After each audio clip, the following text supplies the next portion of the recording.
She was sold at auction, right after giving birth. Then one rancher paid to set her free.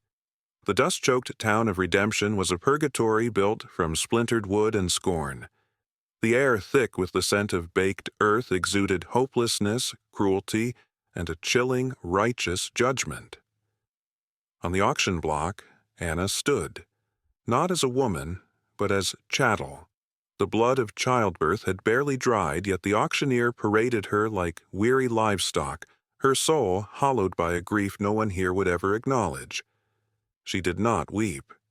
Her gaze remained unbroken, a final defiant ember in the face of their cold contempt. Her arms ached with a phantom weight, the newborn son they had ripped from her just hours before. The crowd saw only a used-up commodity not worth a plugged nickel. But from the back, a silent rancher named Cole watched, his face a granite mask. As the final bid was called, his voice low and hard as iron cut through the jeers. A price was named. A soul was bought. But as he led her away in chains, the townsfolk whispered a single terrifying question. Had he bought her to save her, or to become her final cruelest master? The sun was a hammer in the godless sky above Redemption. The dust was a shroud. It coated Anna's tongue, a gritty second skin over the profound unwashed agony of the life torn from her womb only yesterday. This place, a festering wound in the heart of the Badlands, reeked of hopelessness, of cruelty, and of a chilling righteous judgment that had already condemned her 1,000 times over. She stood on the auction block, the splintered wood digging into her bare feet. She was not a woman. Not anymore. She was chattel, livestock. "Step right up, gentlemen." The auctioneer's voice was a greasy slick of false charm, a fine piece of stock for the discerning buyer. He circled her, his hand prodding her shoulder as if testing the quality of a horse. A low murmur rippled through the crowd of dusty, sun-scorched men, their eyes crawling over her tattered dress, her bruised skin. Anna didn't flinch. She locked her gaze on the hazy horizon, her jaw set like stone. To show fear was to give them a victory she would not grant. Inside her soul was a silent scream, a void shaped exactly like the child they had taken. Her arms ached with a phantom weight and emptiness that was a physical torment. A piggish man in a sweat-stained waistcoat shoved his way to the front. Silas Croft, the saloon owner. His eyes, small and wet, devoured her. "I'll start us off at $20. He sneered, a grin splitting his face. "She'll look good scrubbing my floors." Among other things. A wave of coarse laughter followed. $20. The price of a decent saddle. The price of her life. The auctioneer's eyes glinted. $20 from Mr. Croft, a bargain for such a sturdy specimen.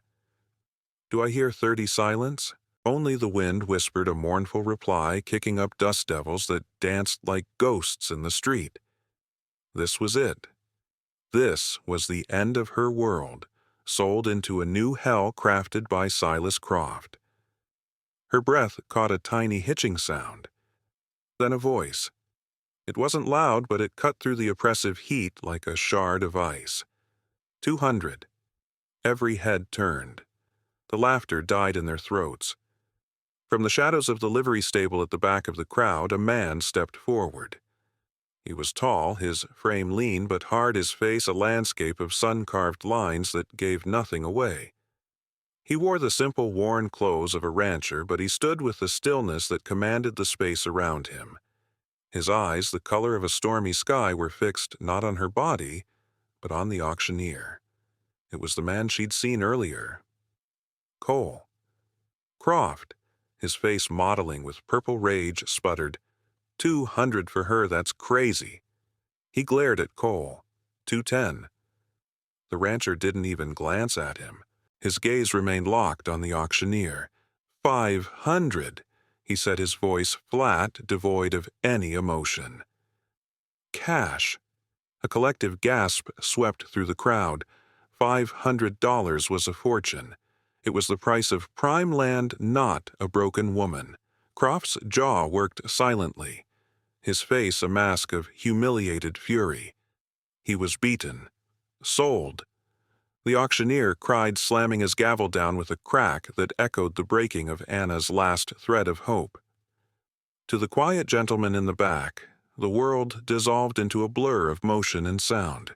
Money was counted, papers were signed, and then there was only the sound of heavy boots on dusty earth coming closer. Anna looked up into the face of her new master.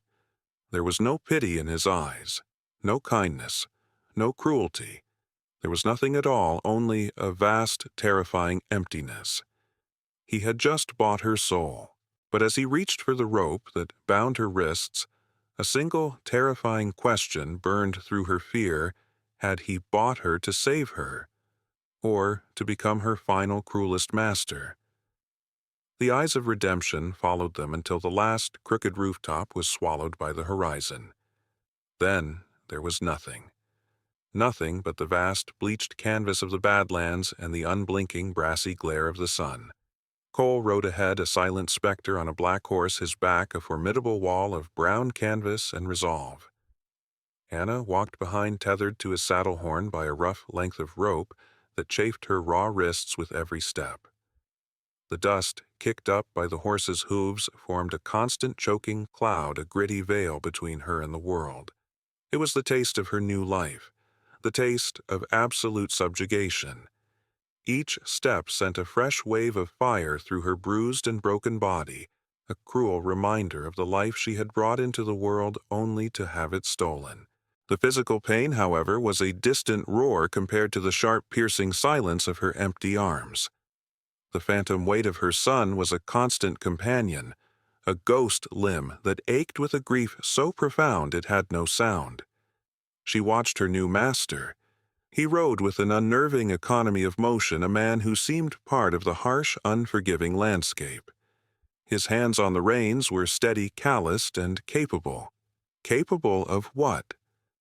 The question hammered in her mind with the rhythm of her own tortured steps. Capable of breaking a horse, of building a fence, of breaking a woman. She saw the hard line of his jaw, the weathered contours of his face in the rare moments he glanced back not at her, but at the trail behind them. His silence was a form of artistry, a weapon far more terrifying than a whip or a fist. It was a vacuum, and her fear rushed in to fill it, painting vivid, horrifying pictures of what awaited her at the end of this journey. She was his property now, a thing to be used and discarded.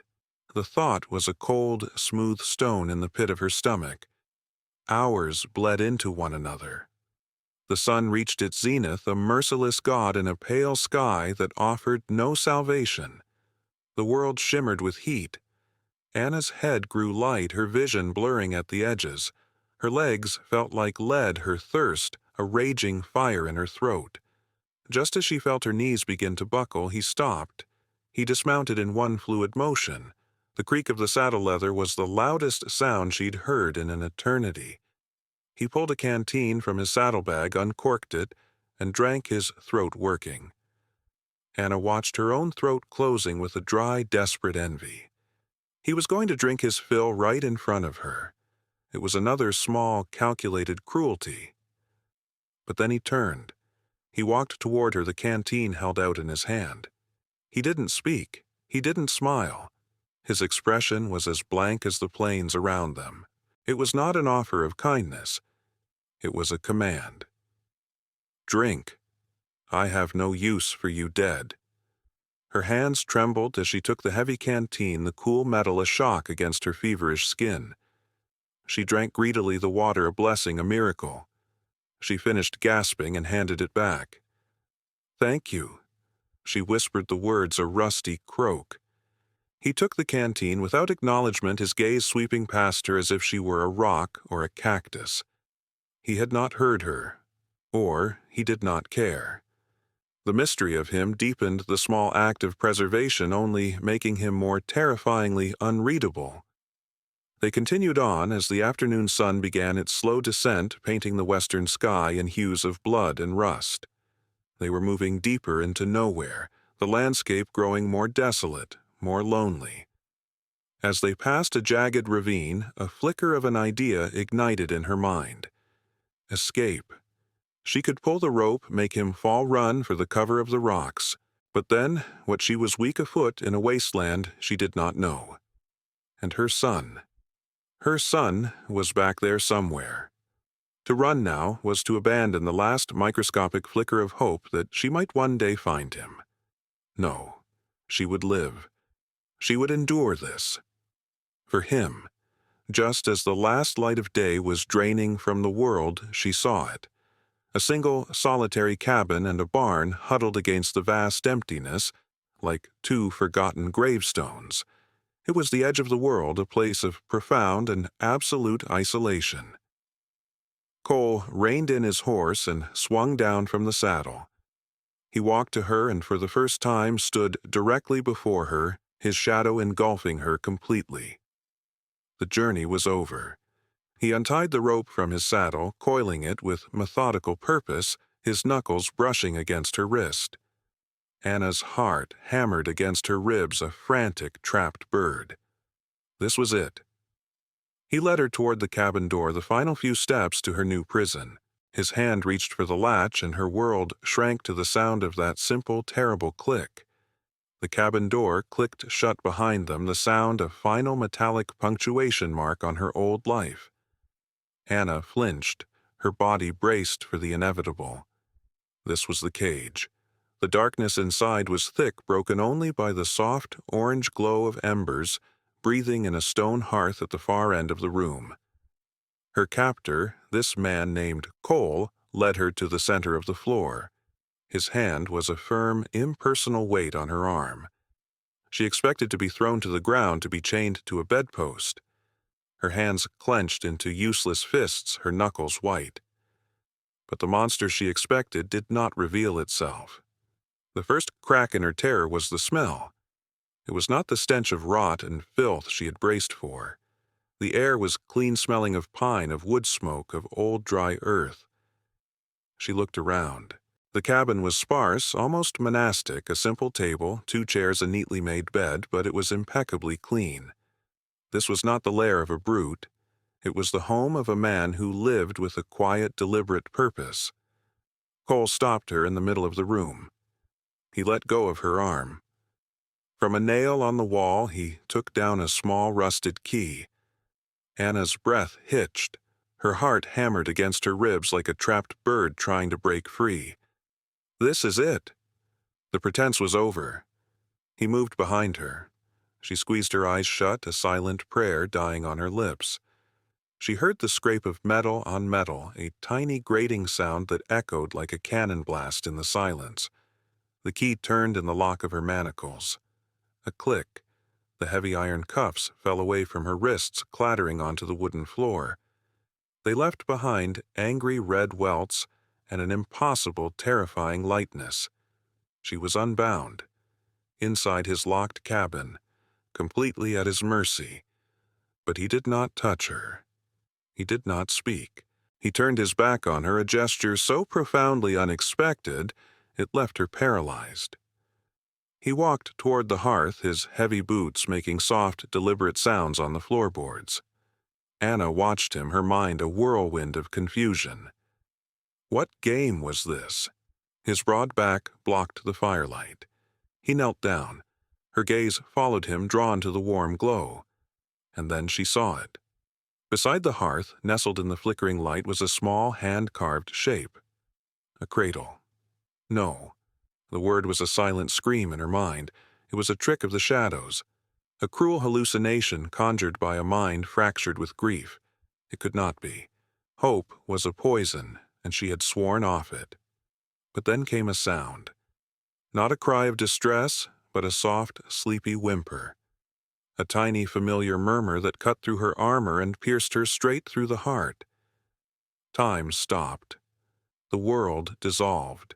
There was only that sound, that cradle.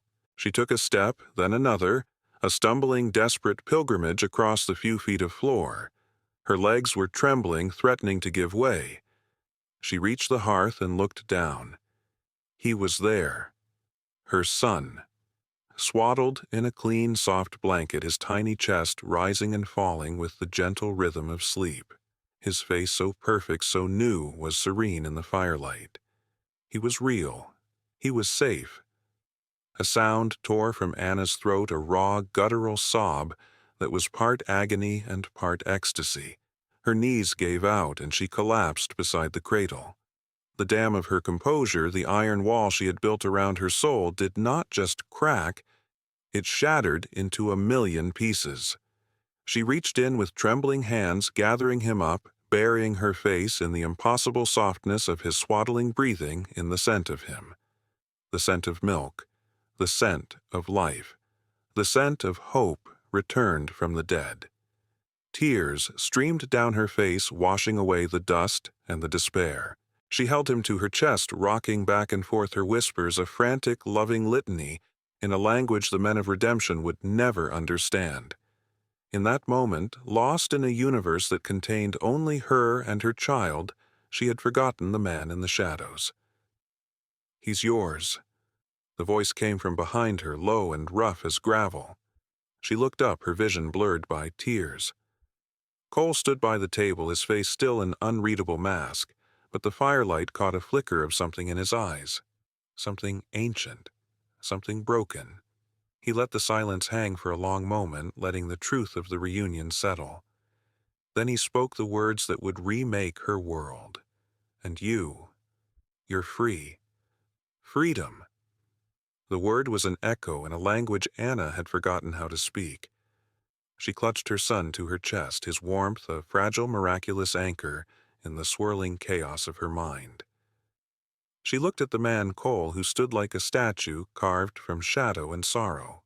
He had paid a king's ransom for her, dragged her across a merciless wasteland, and now offered her a gift more precious than any gold.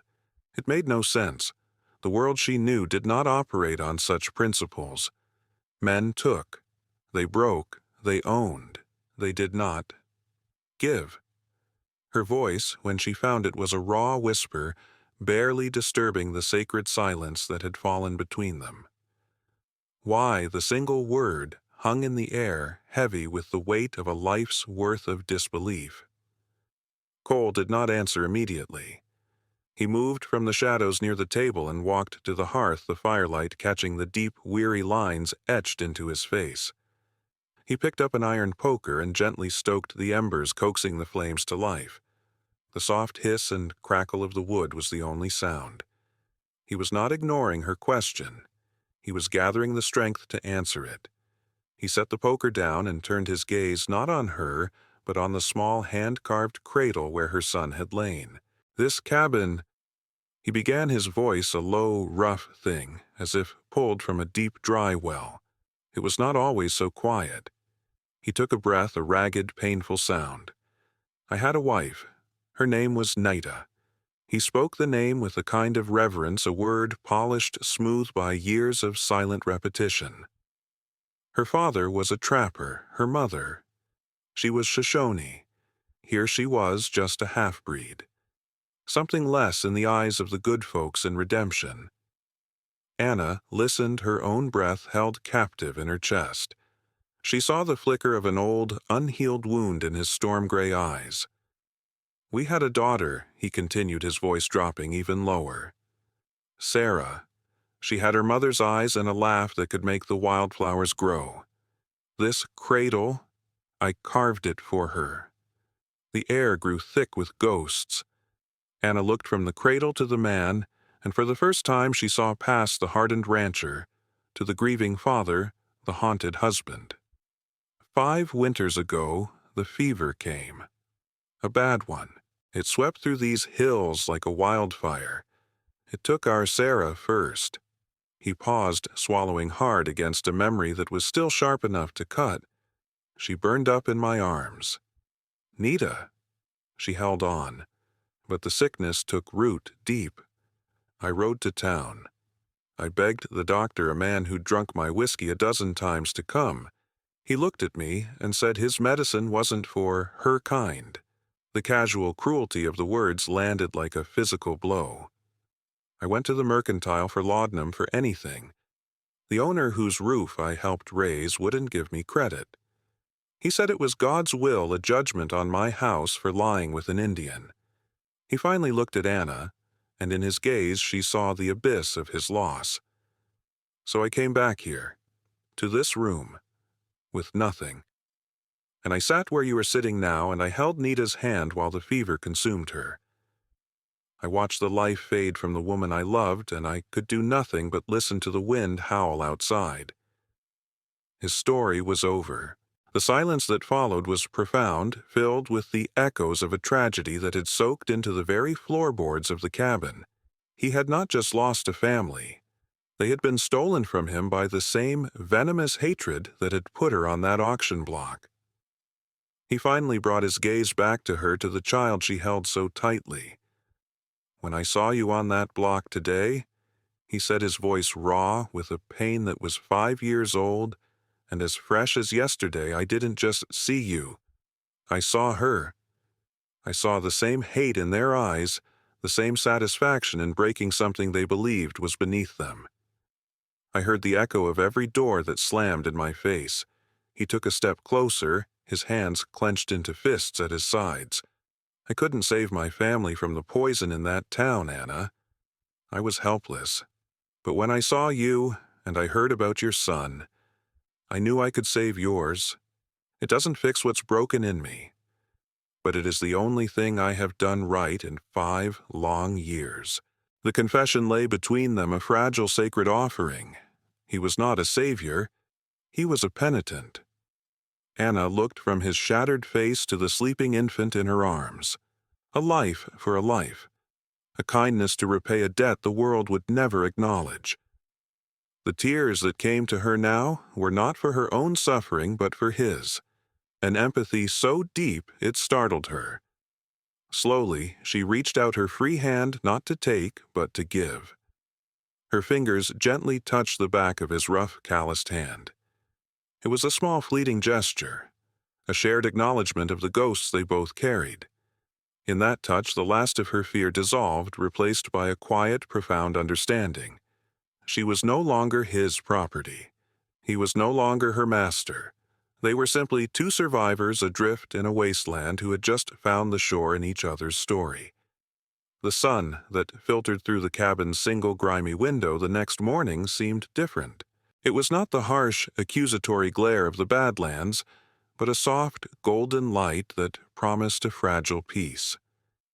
Anna awoke to it, her son sleeping soundly in the cradle beside her. For the first time in an eternity, she had slept without fear, her dreams empty of chains and leering faces. The cabin was warm.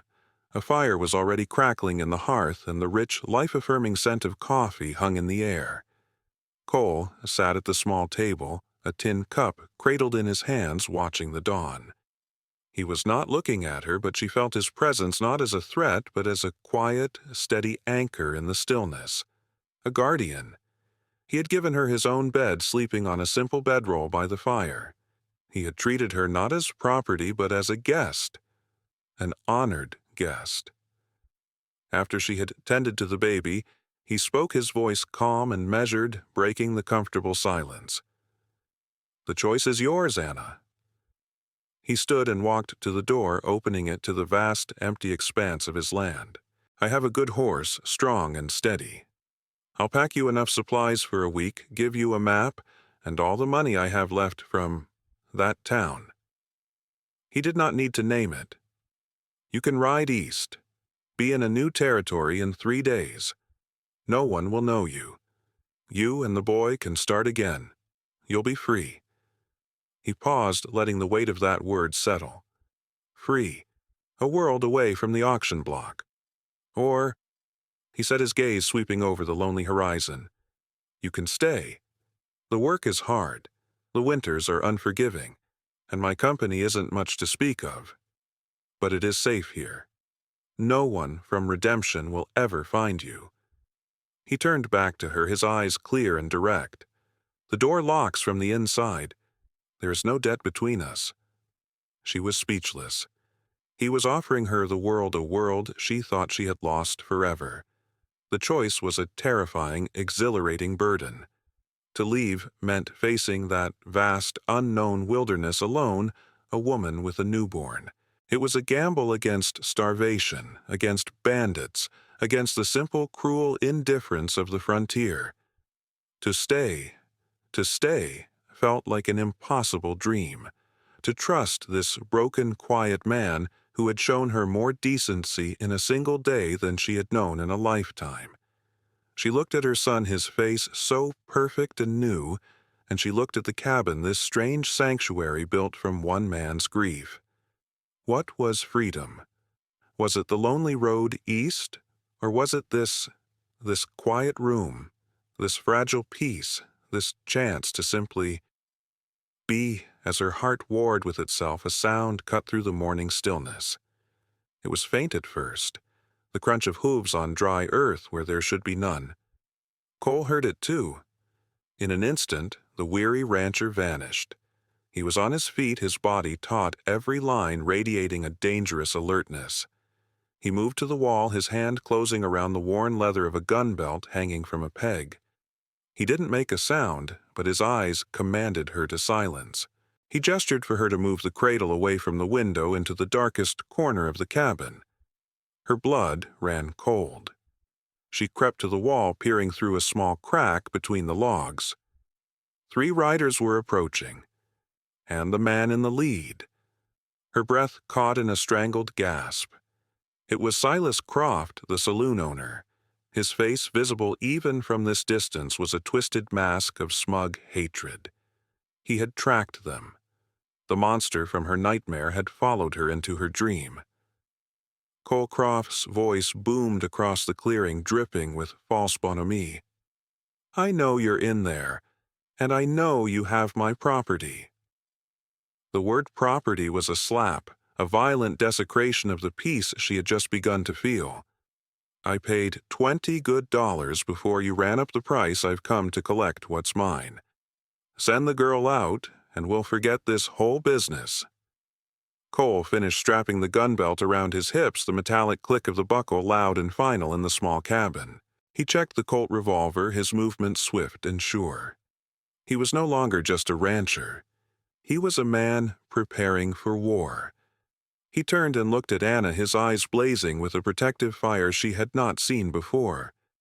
It was the look of a man who had lost one family and would be damned before he lost another.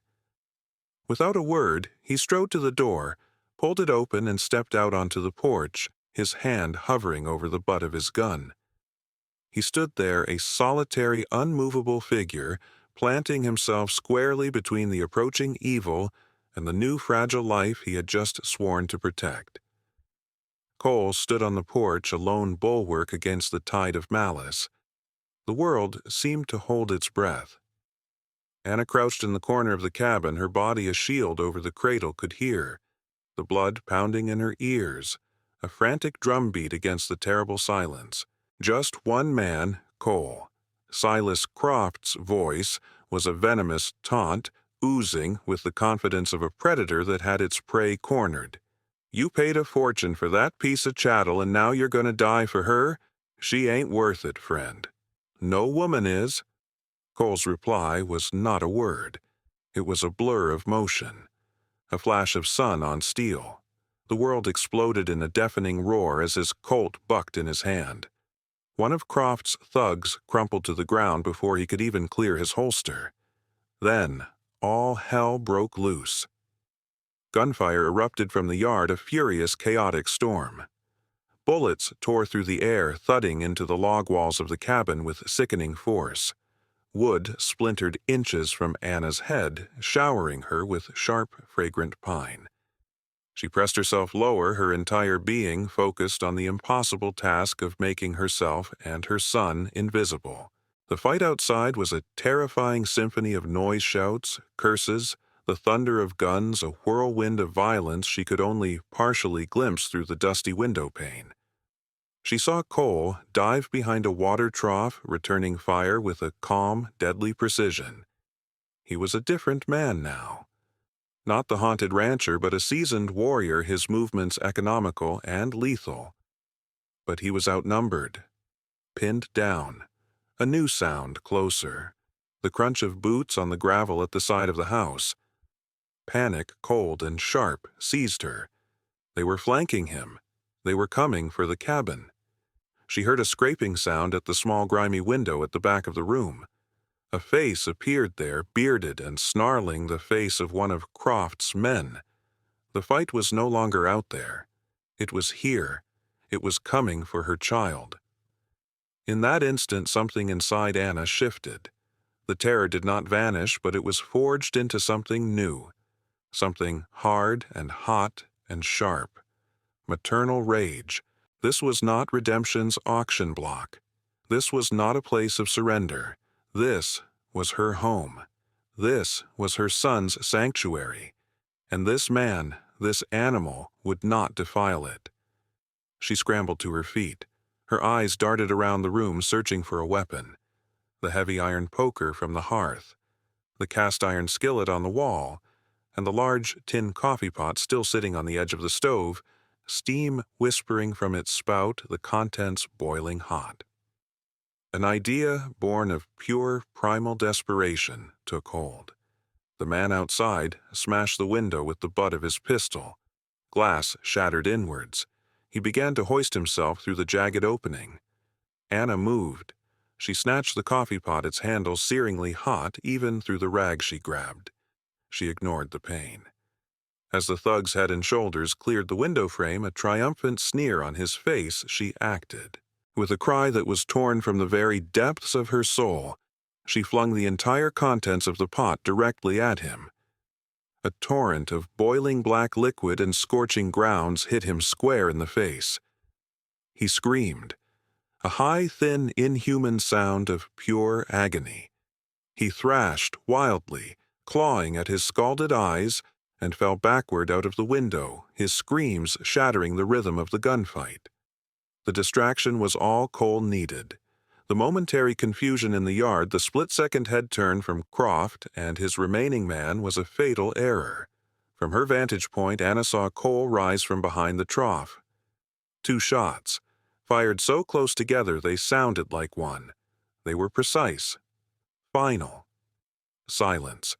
A profound, ringing silence descended upon the ranch, broken only by the agonized whimpering of the man outside the window and the soft, startled coo of her son waking in his cradle. The acrid smell of gunpowder mingled with the sharp, bitter scent of spilled coffee. The battle was over. Slowly, shakily, Anna stood. The empty coffee pot fell from her numb fingers, clattering on the floor. The door creaked open. Cole stepped inside, his face grim, a bleeding gash along his temple. He stopped his gaze, taking in the scene, the shattered window, the steaming mess on the floor, and Anna standing over the cradle, her chest heaving, her eyes blazing with a fierce, protective fire. He looked at her and his expression softened. He didn't need to ask what had happened. He saw it. He understood. He gave her a slow, deliberate nod. It was not a gesture of thanks. It was a gesture of profound, unequivocal respect. Acknowledgement. She was not a victim he had saved. She was a partner who had fought alongside him. The morning sun, now fully risen, streamed through the broken window, illuminating the dust motes dancing in the quiet air. They stood in the wreckage of their home, surrounded by the aftermath of violence, but the fear was gone. The ghosts had been exorcised by gunpowder and fury. Anna bent down and lifted her son into her arms. He was safe. She was safe. She looked at Cole, this impossible stranger who was no longer a stranger. Her choice, the one he had offered her only an hour ago, was no longer a choice. It was a certainty. "I should clean this up," she said, her voice quiet but steady. It was a simple domestic statement, but it held the weight of her entire future. It was the sound of a woman choosing to mend a broken home, not flee from it. Cole looked at the mess at her, at the child in her arms. A small, tired smile touched his lips for the first time. "We will," he said, "together." And in the quiet morning light, surrounded by the ghosts of a battle won, they began to do just that. They were not a master and his property. They were not yet lovers. They were something far rarer and far stronger. They were a family forged in fire, standing together at the dawn of a new and uncertain world.